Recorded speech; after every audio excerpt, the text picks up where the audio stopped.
Coming up next, we're talking about my favorite movie, Close Encounters of the Third Kind. Hey, comic enthusiasts and pop culture lovers, I'm Ashley. Sup, nerds? I'm Ryan, and together we are Couple of Nerds.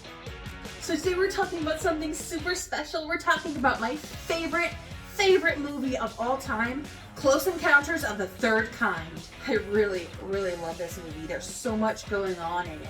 Aliens, there's government conspiracy. I know there's a lot of stuff in this movie that there's just so much you have to watch it more than once. Yeah. It's jam-packed full of stuff, and there's 3 different versions out there.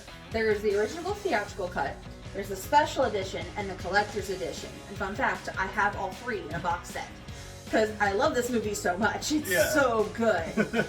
Did you know that it actually came out the same year as Star Wars? Really? It did. It was actually competing with it. I guess Star Wars beat it out in the box office then, huh? It did, but that's okay, because George Lucas and Steven Spielberg are friends, and they actually kind of made a bet to see which one would actually do better, and then they would share some of the profit with each other. That's pretty cool. Because they're good friends.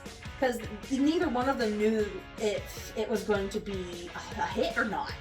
So I thought that was kind of cool. But I know that a lot of the stuff within the movie of Close Encounters, the actual, some of the stuff about the UFOs and stuff is actually based off of actual stuff from Project Blue Book.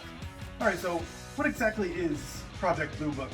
Or what was Project Blue Book, I guess? Because it's not really around anymore.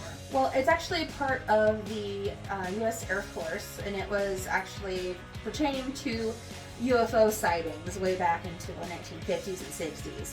And it has now since been declassified, some of it. So we know that there are actually aliens out there. We just don't know if they're going to contact us or not. But the main thing about everything in the film, including the title, is actually based off of the CE scale. Right, the Close Encounters? Yeah, the Close Encounter scale. Do you know who created it?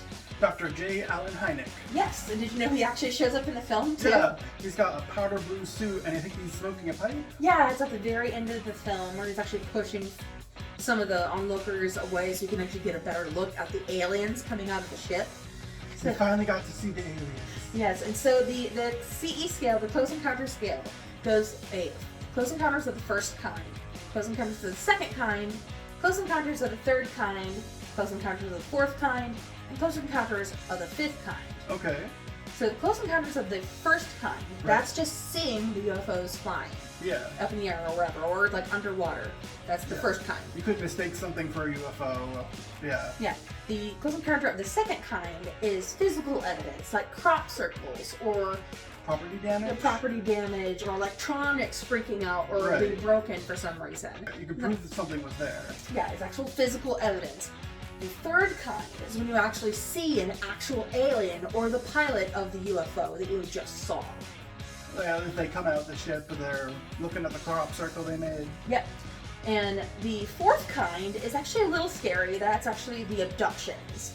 Sometimes it's actually very terrifying for most of the effects that if people have claimed they've been abducted, most of their accounts are very terrifying. It's like when you catch a fish and toss it back in. Yes, very much like that. But Close Encounters of the Fifth Kind, it's actual communications. It's actually human-based communication towards the actual aliens, and they would reciprocate it and speak back. I love this film, and if you think anything we just talked about is really cool to you, you should absolutely check out my favorite film. It's fantastic.